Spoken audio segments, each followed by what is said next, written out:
O ressentimento, a mágoa paralisa a nossa vida. Tira a nossa alegria de viver. Você não tem vontade de cantar louvores a Deus. Você não tem alegria no coração. E você sabe do que eu estou falando. Então vamos lá. 2 Samuel, capítulo 13, versículos 1 a 23. Tinha Absalão, filho de Davi, uma formosa irmã, cujo nome era Tamar. Aminon, filho de Davi, se enamorou dela. Angustiou-se Aminon por Tamar, sua irmã, a ponto de adoecer, pois sendo ela virgem, parecia-lhe impossível fazer-lhe coisa alguma. Tinha, porém, Aminon um amigo cujo nome era Jonadab, filho de Simeia, irmão de Davi.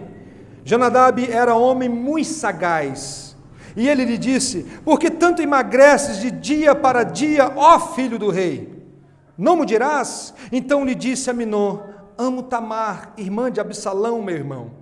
Disse-lhe Jonadab: deita-te na tua cama e finge-te doente. Quando teu pai vier visitar-te, dize-lhe: peço que minha irmã Tamar venha e me dê de comer pão, pois vendo-a eu preparar minha comida, comerei de sua mão. Deitou-se, pois, Aminon e fingiu-se doente. Vindo o rei visitá-lo, Aminon lhe disse: peço-te que minha irmã Tamar venha e prepare 2 bolos à minha presença, para que eu coma de sua mão. Então Davi mandou dizer a Tamar em sua casa: vai à casa de Aminon, teu irmão, e faze-lhe comida. Foi Tamar à casa de Aminon, seu irmão, e ele estava deitado. Tomou ela a massa e a amassou, fez bolos diante dele e os cozeu. Tomou a amassadeira e virou os bolos diante dele, porém ele recusou comer. Disse Aminon: fazei tirar a todos da minha presença. E todos se retiraram. Então disse Aminon a Tamar: traz a comida à câmara e comerei da tua mão. Tomou Tamar os bolos que fizera e os levou a Aminon, seu irmão, à câmara. Quando lhes oferecia para que comesse, pegou-a e disse-lhe: vem, deita-te comigo, minha irmã.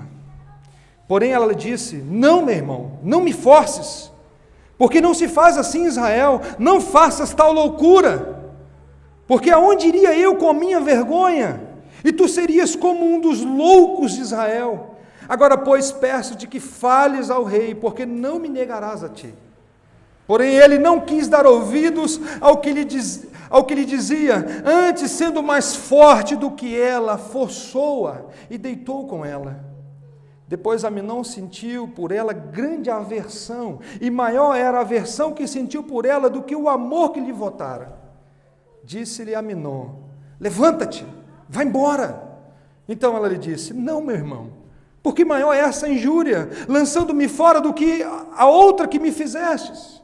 Porém ele não a quis ouvir. Chamou o seu moço que o servia e disse: deita fora essa e fecha a porta após ela. Trazia ela uma túnica talar de mangas compridas, porque assim se vestiam as donzelas filhas do rei. Mesmo assim o servo a deitou fora e fechou a porta após ela. Então Tamar tomou cinza sobre a cabeça, rasgou a túnica talar de mangas compridas que trazia, pôs as mãos sobre a cabeça e se foi andando e clamando. Absalão, seu irmão, lhe disse: esteve Aminon, teu irmão, contigo? Ora, pois, minha irmã, cala-te, é teu irmão, não te angustie o teu coração por isso. Assim ficou Tamar e esteve desolada em casa de Absalão, seu irmão. Ouvindo o rei Davi todas essas coisas, muito se lhe acendeu a ira. Porém, Absalão não falou com Aminon nem mal nem bem, porque odiava Aminon por ter forçado a Tamar, sua irmã. Passado 2 anos, Absalão tosqueava em Baazor, que está junto a Efraim, e convidou Absalão todos os filhos do rei. Até aí a palavra do Senhor. Vamos orar? Deus, acabamos de ler esse texto que mexe tanto conosco, Deus. Pedimos a iluminação do Teu Santo Espírito, pedimos a ação sobrenatural do Teu Espírito agindo no nosso coração de maneira muito especial nessa noite. Fale conosco, Deus. Abre o nosso coração para receber a Tua palavra. É o que nós te pedimos em nome de Jesus. Amém. Se você fosse escrever um livro para tentar convencer alguém de um projeto, você registraria nesse livro os erros das pessoas que abraçaram esse projeto? Seja sincero, você faria isso? Você escrever um livro para tentar convencer um grupo de pessoas a seguir uma direção, você escreveria ali os erros das pessoas que abraçaram? Ninguém faz isso. Graças a Deus que a Bíblia não é a palavra de homem tentando convencer alguém de algo.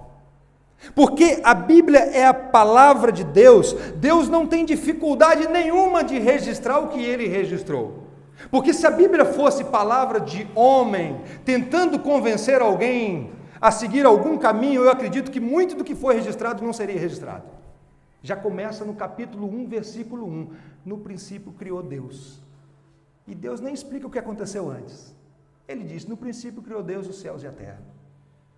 Ele registra para nós, por exemplo, quando ele chama um homem chamado Abraão, o pai da fé, e diz, sai da tua terra e da tua parentela e vai para uma terra que eu vou te mostrar. E esse homem sai. Mas a Bíblia registra também os momentos de incredulidade desse homem. E Deus não tem dificuldade nenhuma com isso.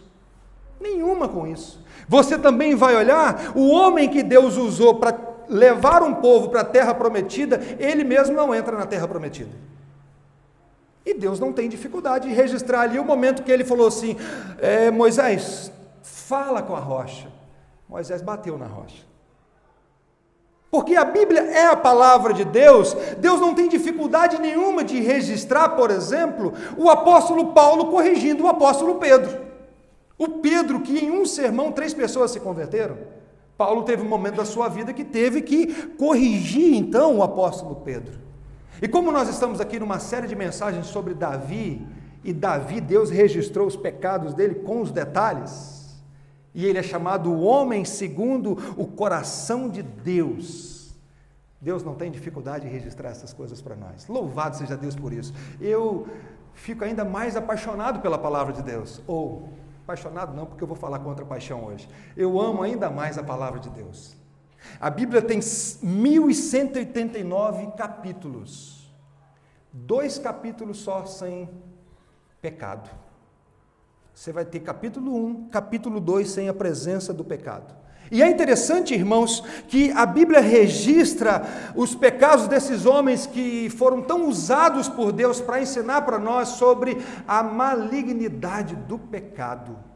O que o pecado fez na vida dessas pessoas, para que nós possamos entender como é terrível a desobediência a Deus, como foi a desobediência de Adão e Eva, e a nossa desobediência hoje ainda. Qualquer cidadão em sã consciência, ele vai olhar para esse mundo e falar que tem alguma coisa errada. Não tem jeito, você não precisa nem ler a Bíblia. Alguma coisa está errada. Concordam comigo? Basta você fazer uma simples análise, ou eu vou citar várias aqui. Uma boa parte do mundo passa fome, e a outra parte faz dieta. Alguma coisa está estranha aí. Uma parte do mundo tem uma refeição por dia, e uma outra parte do mundo contrata uma pessoa para fazer uma reeducação alimentar. Eu não estou entrando aqui no detalhe dessas coisas. Eu só estou falando que tem alguma coisa errada. Basta olhar para isso que nós vamos perceber. Nós vamos perceber 2 guerras mundiais, irmãos. Nós vamos perceber que hoje gasta-se mais dinheiro fabricando armas do que com o interesse de acabar com a fome. Alguma coisa está errada. Alguém entra num laboratório para tentar desenvolver uma droga que causa dependência. Quem já acompanhou ou já fez tratamento do câncer, sabe como é difícil quando o hospital avisa que está faltando um medicamento. E tem gente que tem coragem de roubar o dinheiro da saúde. Você não vê isso direto aí na televisão e tudo mais? Em 2017, 60 mil pessoas morreram por morte violenta no Brasil. Eu não estou falando de Bíblia até agora. Estou falando de você olhar e perceber as coisas. 60 mil pessoas morreram de morte violenta. Um homem trancou a sua filha durante 20 anos e teve relação sexual com ela, teve 7 filhos com a sua filha. E saía de casa e chegava para o vizinho e falava assim, e aí vizinho, bom dia, está tudo jóia? Tendo relação sexual com a sua filha trancada no porão de casa. Um outro furou o sinal vermelho e o guarda perguntou para ele: você não viu o sinal vermelho? Ele, lógico que eu vi, eu não vi, foi o senhor. Não é à toa que a Bíblia diz assim: todos pecaram e carecem da glória de Deus. Não há um justo sequer, não há quem entenda, não há quem faça o bem. O texto de hoje, irmãos, é de doer os ossos. Davi era polígamo, Davi tinha várias mulheres. Curiosamente, a Bíblia não registra nenhum caso de poligamia que deu certo, porque a poligamia nunca foi ordenada por Deus. Deus nunca mandou alguém ter duas esposas. Em nenhum caso você vai encontrar que a poligamia deu certo. E aqui nós temos um caso de um irmão que se apaixona, um meio-irmão que se apaixona por sua outra meia-irmã. Ele era filho só de Davi, e ela era só filha de Davi, a mãe era diferente. Uma história muito interessante. Aminon estava doente de paixão pela sua irmã. Que coisa! Estava ficando magro. Até que chegou um primo, Jonadab, um cara esperto, que foi e deu um conselho para ele. Meu irmão, você está magro, o que está acontecendo com você? Aí ele diz, olha, eu estou apaixonado pela minha irmã. Ah, que isso, cara? Finge que você está doente, o seu pai vai te visitar, e aí você fala para ele, pai, eu estou precisando de comer aquele bolo especial que só a minha irmã Tamar sabe fazer. Davi não pescou a coisa no ar, e aí mandou Tamar, vai lá, visita o seu irmão Aminon e faz lá uma comida para ele. Quando ela está lá fazendo a comida, fazendo aquele bolo, amassando, o texto traz os detalhes, ele diz assim, sai todo mundo, fica só a minha irmã aqui. E na hora que a irmã está entregando o bolo, o que ele faz? Agarra a sua irmã, violenta a sua irmã. Depois daquele momento ele sente nojo, e manda ela embora, vai embora, e a princesa vai embora chorando. O seu irmão Absalão, que o texto dá a entender que ele já percebia essa coisa no ar, ele diz assim, a primeira coisa que ele diz para a Tamar, você esteve com Aminon? Fica tranquila, minha irmã, fica em paz. O que ele faz? Guarda um ódio no seu coração. Davi fica sabendo de tudo, fica com raiva, mas não faz nada. Absolutamente nada, só fica irado, só dá um chilique lá no palácio, mas não resolve nada, não procura Aminon, não procura Absalão, não procura ninguém, não procura sequer a Tamar. Um dia, esse Absalão faz um churrasco para matar o seu irmão, e ele mata. E eu queria olhar para esse texto com vocês nessa noite e compartilhar 3 pontos importantes que eu acredito que nós podemos tirar desse texto. Primeiro, o perigo da paixão. Segundo, o perigo da amizade. Terceiro, o perigo do ressentimento. Primeiro eu queria olhar com vocês o perigo da paixão. Eu vou projetar aqui o texto da NAA, é a versão atualizada. Ela é a mesma versão nossa, só que atualizou o português. E tem muitos pastores presbiterianos usando essa versão. E essa versão vai dizer o seguinte, passado algum tempo, aconteceu o seguinte, Absalão, filho de Davi, tinha uma irmã muito bonita, cujo nome era Tamar. Aminon, filho de Davi, apaixonou-se por ela. Aminon ficou angustiado por causa de Tamar, sua irmã, a ponto de adoecer, pois sendo ela virgem, parecia impossível para ele fazer alguma coisa com ela. Meus irmãos, paixão no grego é patos, de onde vem algo doentio. Paixão não é uma virtude cristã. Paixão é algo extremamente perigoso para a vida de qualquer ser humano. Paixão cega. Alguém diz que quando a paixão entra pela porta, a razão sai pela janela. Um tempo atrás eu recebi a ligação de um pastor que estava apaixonado. E ele era casado. Falei, meu irmão, você está em grande perigo, você precisa de ajuda. Quem nunca viu uma mulher apaixonada? Ou um homem apaixonado? Gente, perde a razão, perde o rumo. E é interessante que todo mundo está vendo que aquilo ali é uma furada, mas a pessoa está cega, não consegue ver nada. Lá em Mimoso o pessoal fala assim, ó, sai fora que isso é bisca ruim, hein? Não sei aqui em Itaperuna o que é que o pessoal fala, mas lá em Mimoso é assim, ó, isso é bisca. Os pais estão falando, meu filho, sai fora dessa menina, sai fora dessa moça, ou se não o contrário, meu filho, ô filha, sai fora desse rapaz, isso aí não dá certo. Minha mãe fala que homem que anda com a sanfona nas costas não funciona, ó. Antônio. Então, a coisa está ali, está muito claro, os pais estão falando, a esposa às vezes fala, porque está vendo o marido andando num caminho estranho, sai fora. Mas há uma cegueira. E parece que só vai parar com isso quando quebrar literalmente a cara. Às vezes só para quando isso acontece. Irmãos, é algo extremamente perigoso, é laço. Sai fora que é laço.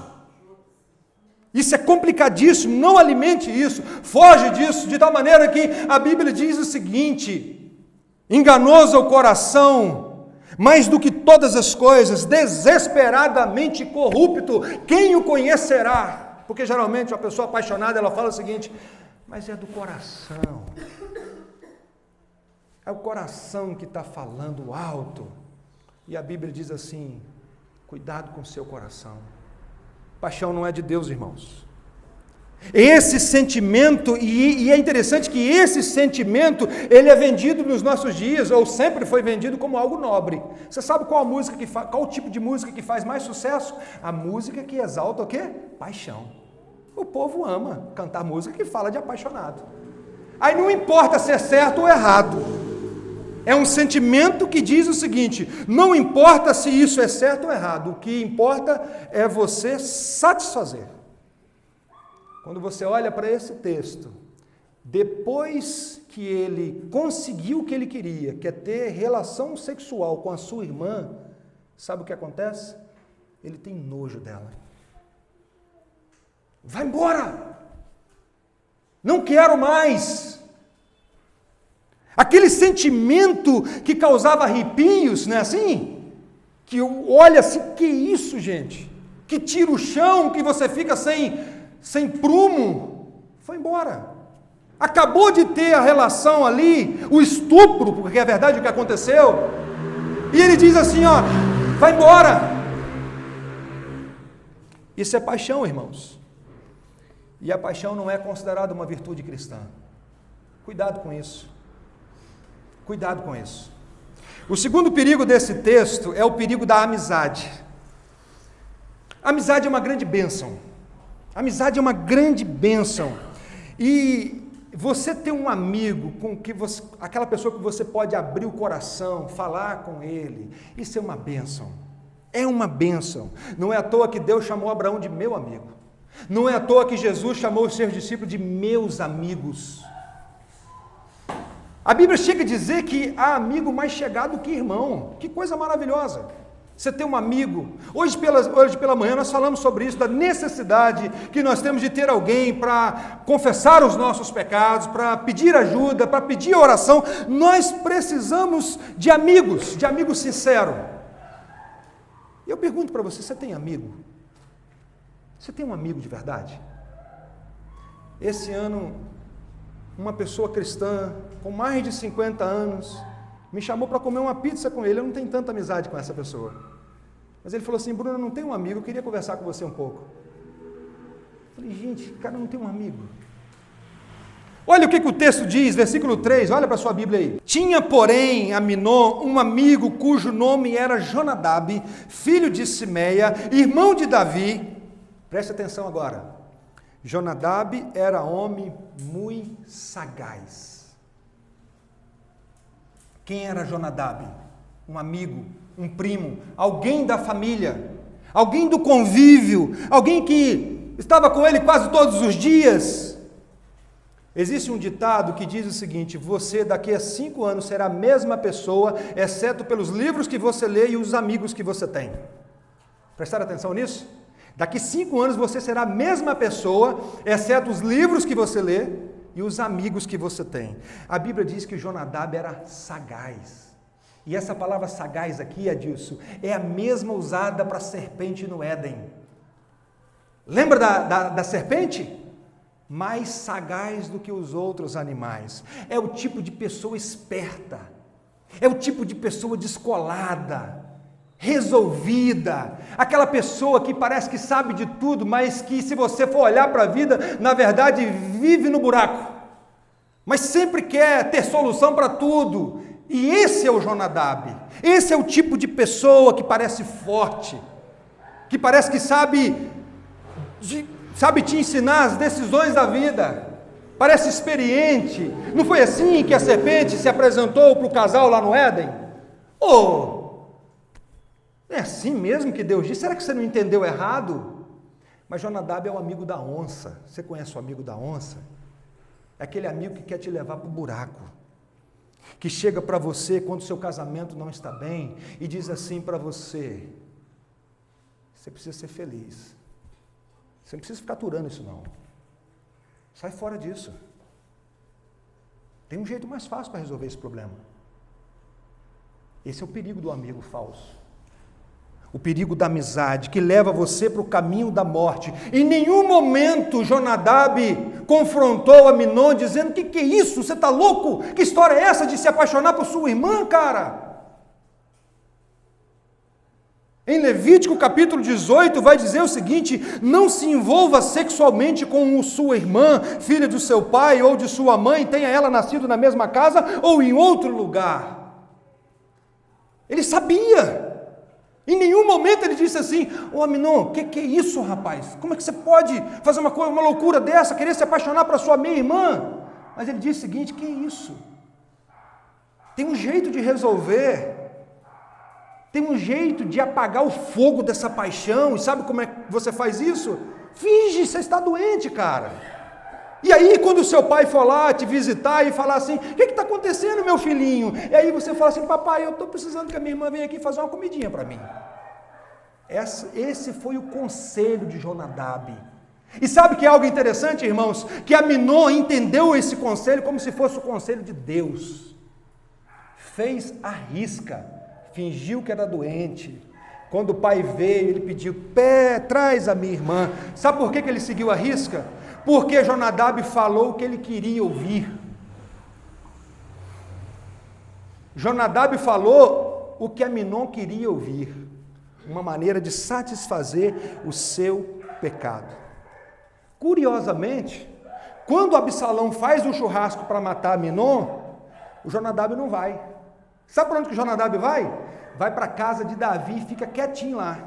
E ele sabia o que ia acontecer, porque quando a notícia chega desencontrada, dizendo o seguinte: olha, Davi, morreu os seus filhos. Sabe o que Jonadab falou? Fica tranquilo, Davi, só morreu Aminon. Sabia de tudo, irmãos. É o amigo da onça. Deixa eu falar uma coisa para vocês. Cuidado com a carência.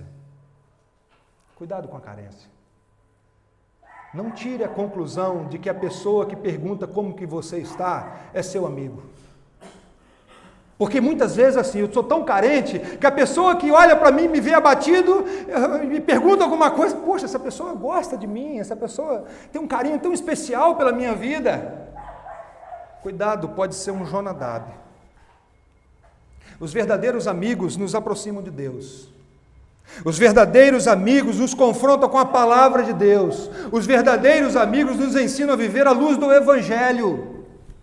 Verdadeiros amigos fazem de tudo para nos colocar aos pés de Jesus Cristo. Verdadeiros amigos têm coragem de chegar para nós e dizer o seguinte: você precisa se arrepender, está errado.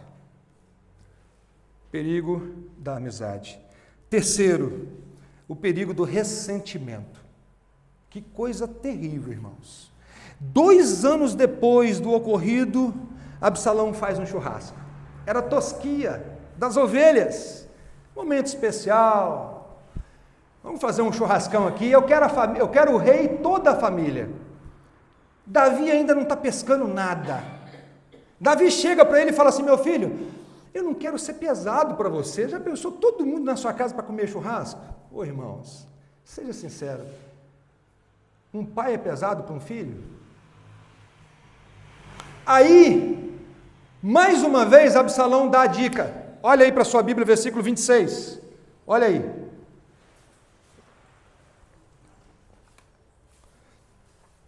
Segundo Samuel 13, 26, diz assim: então disse Absalão: se não queres ir, pelo menos deixa aí conosco Aminon. Que coisa, hein? Aí Davi deu uma acordadazinha e falou assim: porém o rei lhe disse: por que iria ele contigo? Mas foi só Absalão insistir um pouquinho mais e o Aminon foi.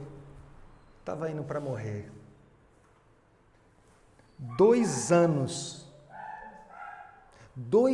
se passaram, irmãos, e o desejo de matar o irmão não saiu do coração. Às vezes nós escutamos alguém dizer o seguinte: o tempo cura.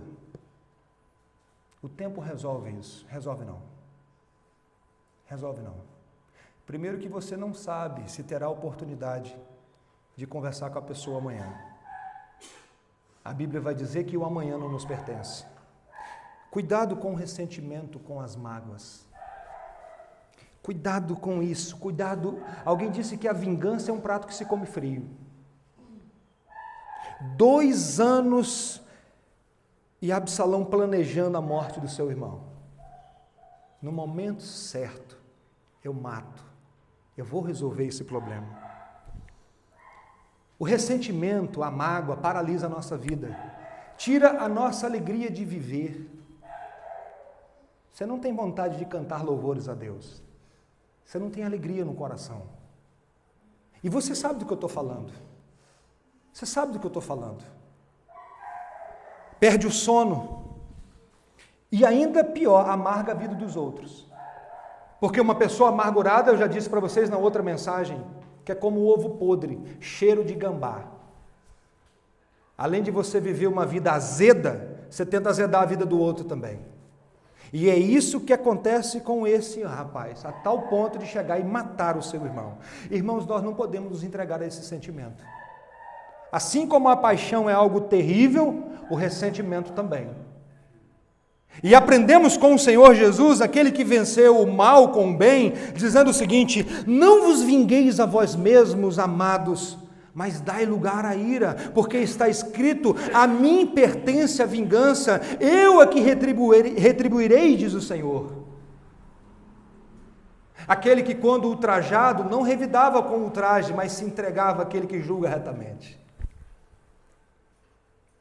É interessante que ressentimento é algo que nós achamos assim: eu tenho o direito de ficar ressentido, eu tenho o direito de ficar amargurado. Se você olhar para a cruz, não. Quando nós olhamos para Jesus, nós vamos perceber que nós não temos esse direito. Porque nesse texto de Pedro, o Pedro vai dizer o seguinte: ele deixou o exemplo para seguir os seus passos. Acabamos de ver aqui, irmãos, o que o pecado fez na vida de uma família. Algo terrível. Isso tudo aconteceu numa família cristã, na família do rei, na família do rei Davi. É por isso que Jesus diz para nós que ele não veio apenas ser um exemplo, ou Jesus não diz para mim, para você assim: você precisa só de uma melhorada na sua vida. Não, Jesus diz assim: você precisa nascer de novo. O problema do pecado não é que você precisa apenas ser melhorado, ou você precisa de um técnico apenas para te dar a direção. Não, Jesus diz o seguinte: você precisa nascer de novo, e só o Evangelho pode fazer isso. Jesus não veio apenas para ser um exemplo para nós, um modelo de como viver a vida. Não é isso.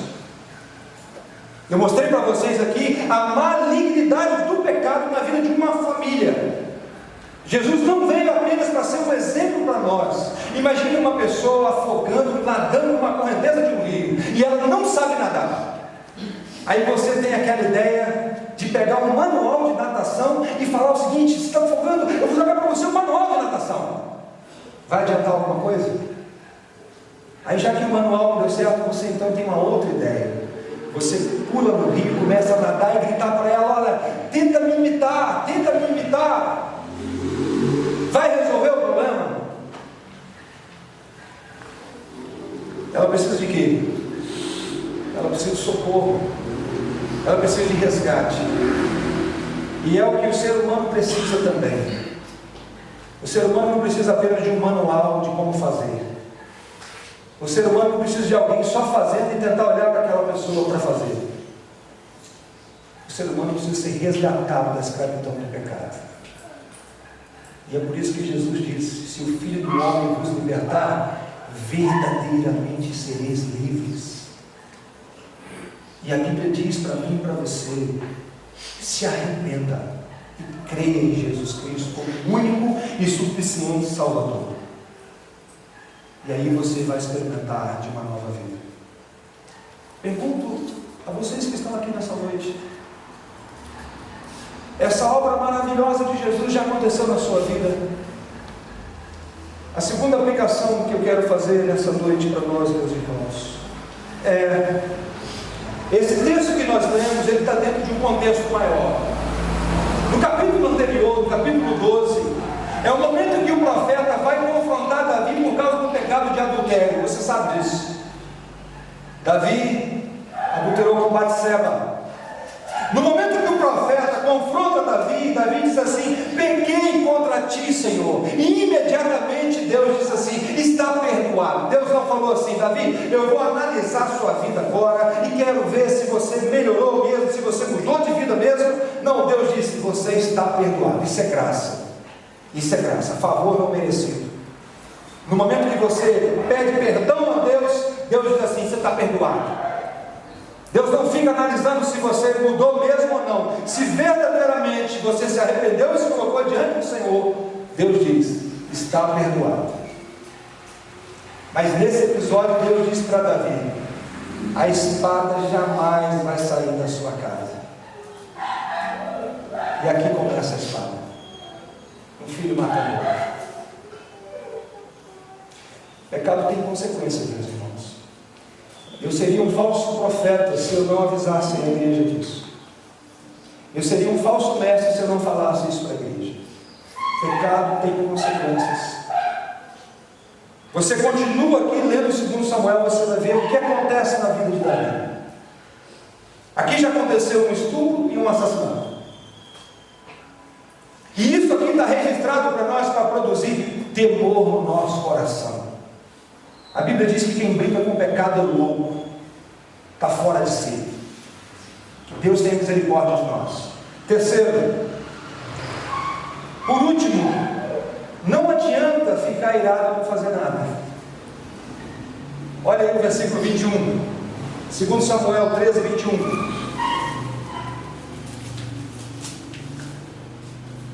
Olha o que diz o texto: ouvindo o rei Davi todas essas coisas, muito se lhe acendeu a ira, mas não fez nada. Que adianta dar um chilique e não fazer nada?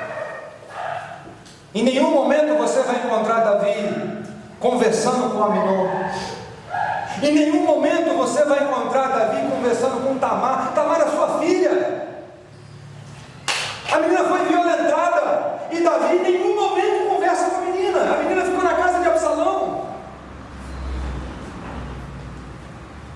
E ele fica irado na hora que recebe a notícia, mas não faz absolutamente nada.